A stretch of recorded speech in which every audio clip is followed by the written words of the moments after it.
दोस्तों नमस्कार। दोस्तों, अफ़गानिस्तान की कहानी बड़ी रोचक होती जा रही है।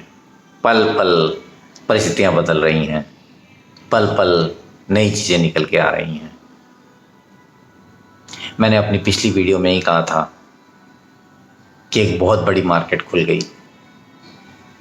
विश्व की बड़ी शक्तियों को काफ़ी कुछ मिलेगा इससे। अपने अपने दांव पेच हर एक कोई चला रहा है।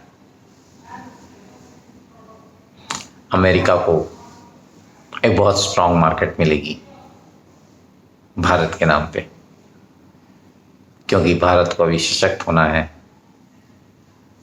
3 जगहों से: अफगानिस्तान, पाकिस्तान, चाइना। रशिया को भी एक मार्केट मिलेगी, कुछ पाकिस्तान जाएगा, कुछ अफगानिस्तान के आसपास के उसके जो टूटे हुए छोटे जो कंट्रीज़ बने हैं उनको सस्ते में हथियार देंगे तालिबानों से रक्षा के लिए। फिर अफगानिस्तान में भी उसको कुछ हिस्सा मिलेगा। पाकिस्तान खुश है कि अफगानिस्तान में उनके मन मुताबिक सरकार आ गई, जिसको कि वो कश्मीर में भी यूज़ कर सकता है। चाइना खुश है कि तालिबान के साथ मिलाकर के उसका OBOR CPEC आगे तक जाएगा। सबके सब अपने हाथ सेक रहे हैं। हाँ, चिंता भारत के लिए है। भारत का वैसे भी रोल बहुत कम था, लेकिन अभी भी रोल कम ही लगता है रहने वाला है। लेकिन इस बीच काफ़ी कुछ और भी हो रहा है जो कि किसी ने जिसकी कल्पना नहीं की थी। वो है पंजशीर। पंजशीर के लड़ाकों ने वो कर दिखाया पिछले 2 हफ्तों में, जो कि मसूद के फादर ने एक टाइम करके दिखाया था।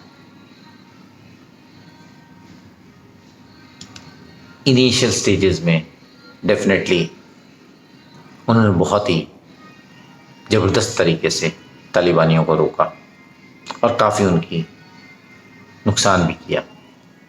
लेकिन फिर आए दोगले पाकिस्तानी। उन्होंने जब रात को अपने हेलीकॉप्टर्स, ड्रोन्स, एयरफोर्स को यूज़ किया तो डेफिनेटली बहुत ज़बरदस्त सेटबैक मिला और बहुत सारा इलाका तालिबानियों ने कैप्चर किया। तालिबानियों ने यहाँ तक कि आउटस्कर्ट्स में जो गवर्नर हाउस था उस पर अपना झंडा भी फहराया। पूरी दुनिया देख रही थी, बार बार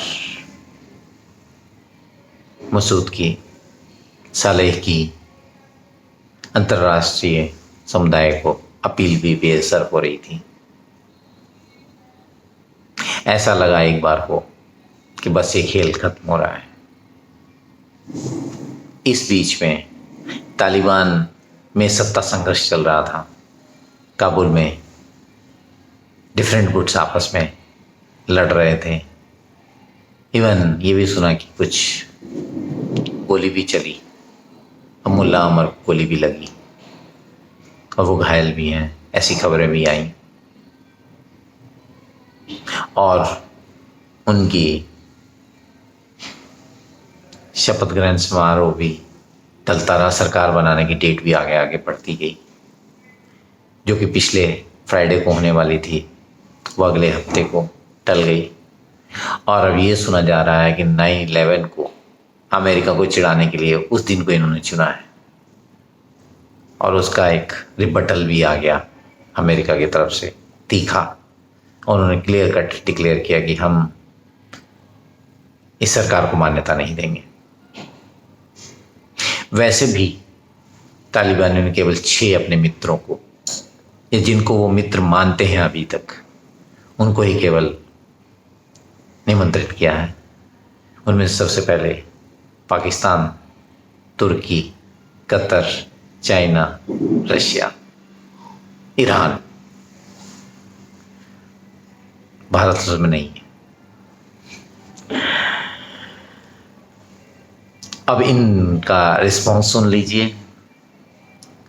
चाइना पूरी तरह से साइलेंट है, बोलता है इसके ऊपर रिस्पॉन्स करने का भी कोई मतलब नहीं है। रशिया ने ये कह दिया कि जब तक इंक्लूसिव गवर्नमेंट नहीं होगी तब तक मान्यता मुश्किल है। ईरान ने भी यही कहा है कि इलेक्शंस करवाओ, डेमोक्रेटिक तरीके से आओ, तब मान्यता मिलेगी। पाकिस्तान की तो छोड़िए बात, कतर तो खैर उनका मित्र ही है, वहाँ पर इनका हेडक्वार्टर पहले से ही है तालिबानियों का। टर्की भी बीचों बीच में अधर में है, पर मेजर 3 पावर्स ने तो अपना मैसेज दे ही दिया है। अब आ जाइए पंजशीर के इलाके में, तो अचानक कोई उतरा है पंजशीर के लड़ाकों की मदद के लिए। दूसरी रात के अंधेरे में एक वायुसेना के द्वारा तालिबानियों के होश ठिकाने लगाए जाते हैं, और उसके साथ साथ साले का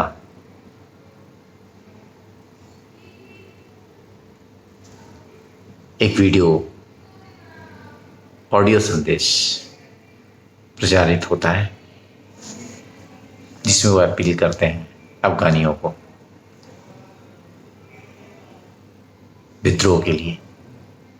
वो कहते हैं जो सशस्त्र कर सकते हैं वो सशस्त्र करें, जो डेमोक्रेटिक तरीके से नहीं कर सकते, डेमोक्रेटिक तरीके से कर सकते हैं तो वो विरोध करें अपना। और वो पाकिस्तान को डायरेक्टली बॉम्बिंग के लिए जिम्मेदार ठहराते हैं। उनकी बातों का असर होता है और विश्व भर में जगह जगह पर पाकिस्तान की एम्बेसीज के विरोध में प्रदर्शन होने लगते हैं। इवन हैरत की बात, काबुल में भी औरतें निकल करके पाकिस्तान के विरोध में स्लोगन्स गाती हैं।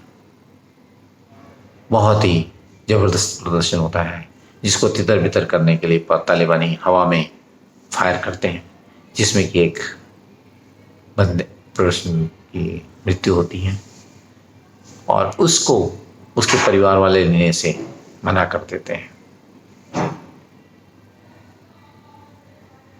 हतप्रभ है लोग पूरी दुनिया के।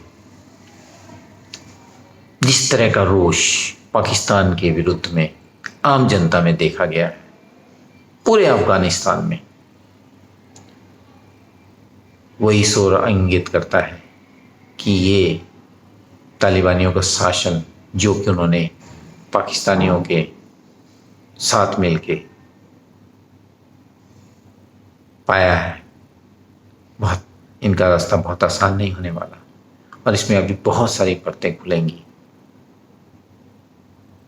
और इनका शासन स्मूथ होने वाला नहीं।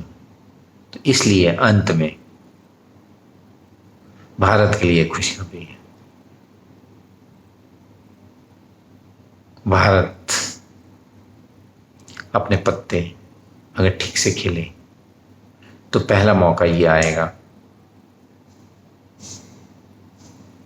जैसा कि बड़ी महाशक्तियां करती हैं, वो लड़ती हैं अपनी धरती पर नहीं, दुश्मन की धरती पर। तो भारत भी दुश्मन की धरती पे जंग जीत के ये जंग जीत सकता है। नमस्कार।